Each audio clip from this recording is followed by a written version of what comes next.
Good afternoon and welcome to the video lecture of chapter 18, and that is speaking online. With that said, let's go ahead and share the screen, shall we? There we go.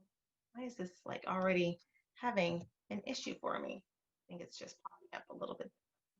There. Okay. Speaking online. You will know the key differences in this chapter between face-to-face and online speaking. List the two types of online presentations and then just give examples of each one. Very short chapter, but nonetheless, it's always important to learn how to speak online. For the most part, online presentations and face-to-face are very much alike with just a few differences that you need to be aware of. Basically, the biggest advantage is it saves you time and others and money from traveling even. A wider degree of flexibility for you and your audience, range in size from one person to basically thousands, obviously with Zoom meetings. Luxury of editing your presentation or simply just redoing it, and you can watch at any given time.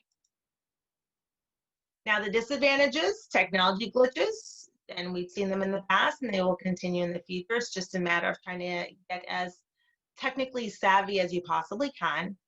Another disadvantage is that you're adapting to your audience through feedback and that you receive them from using all of your senses. So obviously you're looking at a screen and no one is not only just not talking to you, but you're not looking at anyone's faces for responses. So that's kind of a disadvantage.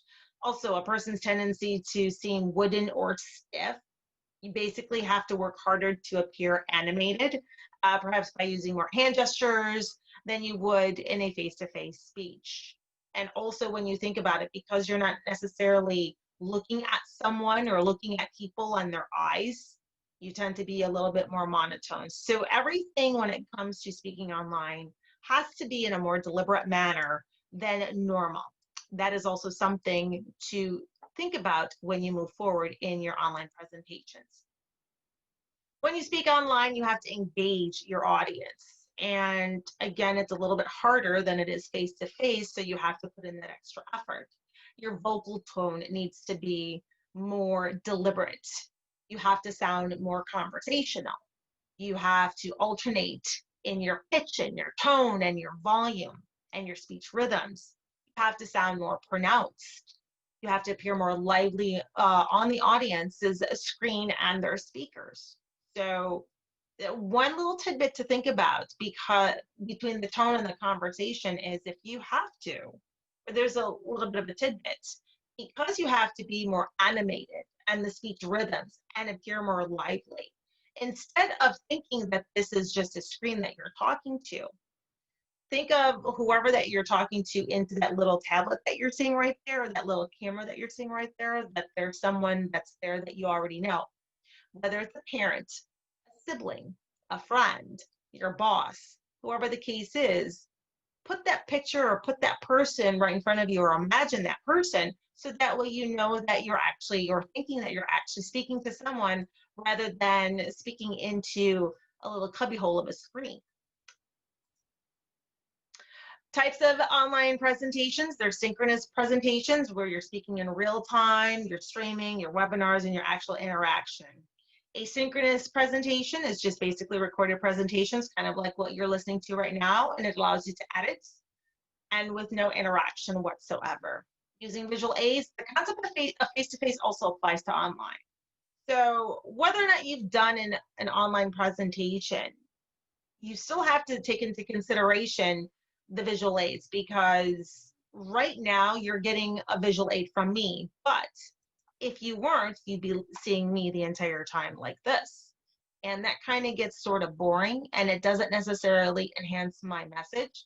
Now, granted, my visuals aren't exactly the best in the world. They're kind of like my PowerPoint, so that way I can have a refresher course as to what to teach you. But that doesn't mean that it doesn't help you along the way. I try using as much video as I possibly can. I also try and use some sort of animations and memes, although sometimes those are not the best. But nonetheless, you do need or you should use visual aids because you have to think about it once again as you're face to face. They're supposed to enhance your message, not necessarily take away from them. And so if you didn't have a visual aid speaking face to face, you'd still be not necessarily enhancing that message. You have to take into consideration the aesthetics, the lighting, the color, the composition, and the sound. So can the audience see me or my subject clearly?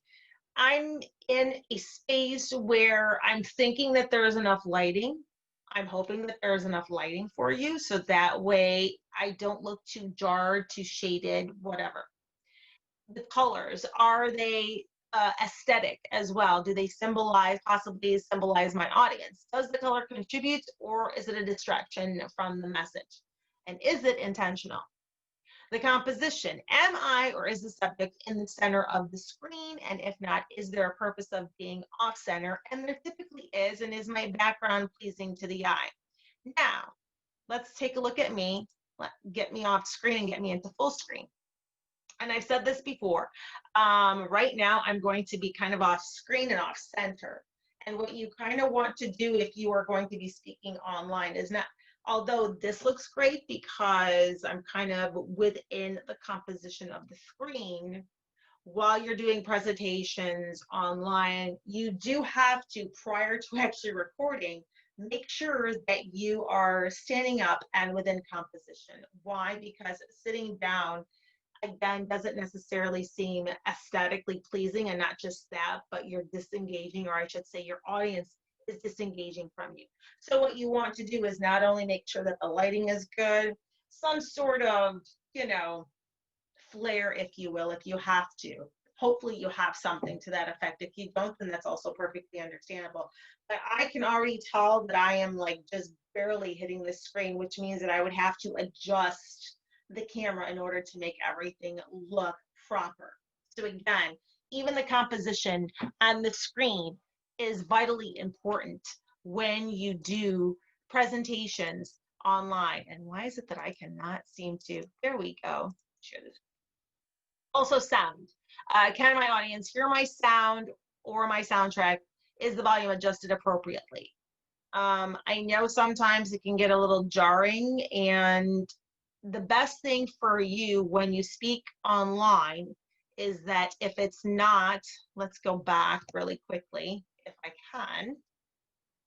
It's not allowing me to do that. Oh, I may be done.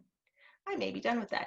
If you cannot, the sound, let's go back to the sound really quickly. You have to figure out if the video that you may be rolling is working or if the audio is on. And if not, the good thing is that if it's not a live presentation that you're doing, if it's a recorded one, then you can always go back and make sure that everything was recorded properly. If it wasn't, you have that luxury of re-recording. So that is chapter 18, speaking online. And again, can't stress it enough, go back, look at the slides, look at the book to make sure that you've done everything down pat, so that way when you further your public speaking experiences, whether it is in class or whether it is face-to-face in a boardroom or any place else, that you have the tools that you need, especially if you have to do Zoom meetings or whatnot. Thank you.